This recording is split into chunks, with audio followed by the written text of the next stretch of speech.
प्रिय मित्रों, आज हम आपके लिए भगवान विष्णु और एक ब्राह्मण की एक बहुत रोचक कथा लेकर आए हैं। बहुत समय पहले की बात है। काशी में सोमनाथ नाम का एक गरीब ब्राह्मण रहता था। सोमनाथ भगवान विष्णु का भक्त था। वो दिन भर घूम घूम कर भिक्षा मांगा करता और उसे जो मिलता किसी तरह से अपना और अपनी पत्नी का पेट पालता। एक दिन बहुत जोर से बारिश आई और दिन भर उसे भिक्षा में कुछ नहीं मिला। उस दिन निर्जला एकादशी थी और अनजाने में सोमनाथ का निर्जला एकादशी व्रत संपन्न हो गया। अगले दिन अत्यंत दुखी होकर सोमनाथ भगवान विष्णु के मंदिर पहुंचा और भगवान से बोला, आपका जीवन तो कितना सहज है, बस एक ही जगह आराम से खड़े रहना पड़ता है और मेरा जीवन देखिए, मुझे दिन भर भिक्षा मांगने के लिए सारे नगर में भटकना पड़ता है। तो कभी भोजन मिलता है और कभी नहीं। भगवान विष्णु को सोमनाथ पर दया आ गई और वो साक्षात प्रकट होकर बोले, क्या इच्छा है ब्राह्मण देवता? सोमनाथ बोला, अगर मेरा जीवन आपकी तरह होता, मैं एक जगह खड़ा रहता और भक्त खुद आकर भोग लगाकर चले जाते तो कितना मजा आता। विष्णु जी ने समझाया कि तुम जैसा समझ रहे हो, मेरा जीवन उतना आसान नहीं है। मुझे इस संसार को चलाना पड़ता है, तुम खड़े नहीं रह पाओगे। सोमनाथ जिद करके बोला, आप मुझे एक दिन अपने स्थान पर रहने तो दीजिए, आप जैसा कहेंगे मैं वैसा ही करूँगा। भगवान विष्णु अपने भक्त की बात नहीं टाल सके और कहा, आज पूरा दिन तुम मेरा जीवन जियो, लेकिन मेरी एक बात का विशेष ध्यान रखना। मंदिर में दिन भर बहुत से भक्त आएंगे और तुमसे विनती करेंगे या फिर शिकायत करेंगे। कुछ लोग बुरा भला भी कहेंगे, पर तुम्हें बिना कुछ कहे मूर्ति की तरह खड़े रहकर ही उनकी बातें धैर्य के साथ सुननी होंगी। जो प्रसाद मिले उसे ग्रहण कर लेना, पर उनकी कही हुई बातों पर कोई प्रतिक्रिया ना देना। ऐसा कहकर विष्णु जी अंतर ध्यान हो गए और सोमनाथ विष्णु जी की जगह मूर्ति बनकर खड़ा हो गया। कुछ समय के बाद मंदिर में एक साहूकार आया। उसने भगवान विष्णु से कहा कि आपकी कृपा से मेरा व्यापार बड़ा अच्छा चल रहा है। ये कहकर उसने भगवान को बहुत सारा भोग लगाया और फिर प्रणाम करके वहाँ से चला गया। तब भगवान की जगह खड़े सोमनाथ ने देखा कि साहूकार अपनी सोने के सिक्कों से भरी थैली मंदिर में ही गिराकर चला गया है। एक बार तो सोमनाथ के मन में विचार आया कि साहूकार ने उस पर इतना सारा प्रसाद चढ़ाया, वो जाकर साहूकार को उस थैली के बारे में बता दे। लेकिन विष्णु जी की बातों को ध्यान कर वो अपनी जगह पर खड़ा रहा। थोड़ी देर में एक गरीब किसान आया और बोला, हे भगवान, आप तो जगत के स्वामी हैं, मेरी गरीबी क्या आपसे छुपी है? खेत में फसल उगाने के बीज कहाँ से लाऊं? बीमार पत्नी का इलाज कैसे कराऊं? मैं तो भूखा रह सकता हूँ, पर अपने बूढ़े माता पिता को भूखा नहीं देख सकता। कुछ समझ नहीं आता। कुछ चमत्कार दिखाओ प्रभु और मेरे लिए धन की व्यवस्था कर दो। जब वो किसान जाने लगा तो उसकी नज़र नीचे गिरी हुई साहूकार की थैली पर पड़ी। उसने वो थैली उठा ली और बोला, हे विष्णु, आपकी महिमा अपरंपार है। आपने मेरी प्रार्थना इतनी जल्दी सुन ली।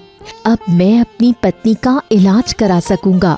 माता पिता का बुढ़ापा आराम से कटेगा और मैं मेहनत करके अपने खेत में अच्छे से अच्छी फसल उगाऊंगा। जब वो किसान वहां से जाने लगा तब भगवान विष्णु बने सोमनाथ का मन हुआ कि उसे बता दे कि ये सोने के सिक्कों से भरी थैली तो साहूकार की है। विष्णु भगवान का चमत्कार नहीं है। किसी स्थान पर पड़े धन को उठाना चोरी करने के समान है। लेकिन विष्णु भगवान के कहे अनुसार वो चुप रहने के लिए मजबूर था। इसके बाद वहां आया एक मल्लाह। उसे समुद्री यात्रा पर जाना था। उसने भगवान विष्णु से हाथ जोड़कर प्रार्थना की कि उसकी यात्रा सुरक्षित रहे और वो यात्रा करके कुशल मंगल अपने घर लौट सके। तभी मंदिर में वो साहूकार वापस आया और साथ में राजा के सैनिक भी लाया। उसने सैनिकों से कहा, ये मल्लाह मेरे जाने के बाद यहाँ आया है, इसी ने मेरे सोने के सिक्कों से भरी थैली चुराई होगी। सैनिकों ने मल्लाह से थैली के बारे में पूछा तो वो कुछ न बता सका। तब साहूकार ने सैनिकों से कहा कि इसे पकड़कर कारागृह में बंद कर दो, तभी अपनी जुबान खोलेगा। सैनिक मल्लाह को पकड़कर ले जाने लगे। अब विष्णु जी बने सोमनाथ से ये अन्याय सहन नहीं हुआ। उसने सोचा कि अगर अभी मैंने कुछ नहीं किया तो इस निरपराध मल्लाह को बिना कारण कारागार में बंद रहना पड़ेगा।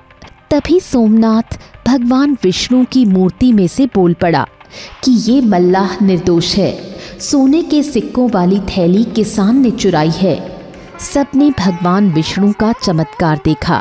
सैनिकों ने मल्लाह को तो छोड़ दिया और किसान को सोने के सिक्कों की थैली के साथ पकड़ लिया। दिन बीतने के बाद विष्णु जी प्रकट हुए तो सोमनाथ ने उन्हें सारे दिन की घटना के बारे में बताया और कहा कि मैंने आज एक निर्दोष व्यक्ति की सजा रुकवा दी। देखिए भगवान, आज मैंने आपकी मूर्ति बनकर कितना अच्छा काम किया।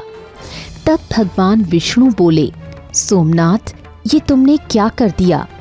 मैंने तुमसे कहा था कि तुम्हें बिना कुछ कहे मूर्ति बनकर खड़े रहना है, लेकिन तुमने बोलकर धर्म का पूरा संतुलन बिगाड़ दिया है। उस साहूकार ने बुरे कर्म करके बहुत धन कमाया था। अगर उसमें से कुछ भाग गरीब किसान को मिल जाता तो उस साहूकार का पाप कम हो जाता और किसान ने अपने बूढ़े माँ बाप की सेवा करके जो पुण्य कमाया था उसे उसका फल मिल जाता। जिस मल्लाह को तुमने समुद्री यात्रा पर भेज दिया है, अब उसकी मृत्यु होने वाली है, क्योंकि समुद्र में भयानक तूफान आने वाला है। लेकिन उस मल्लाह की आयु अभी बची हुई थी। अगर उसे सैनिक कारागृह में बंद कर देते तो वो इस अकाल मृत्यु से बच जाता। ये सुनकर सोमनाथ की आंखों से अज्ञान की पट्टी उतर गई। उसने भगवान विष्णु से अपनी अज्ञानता की क्षमा मांगी।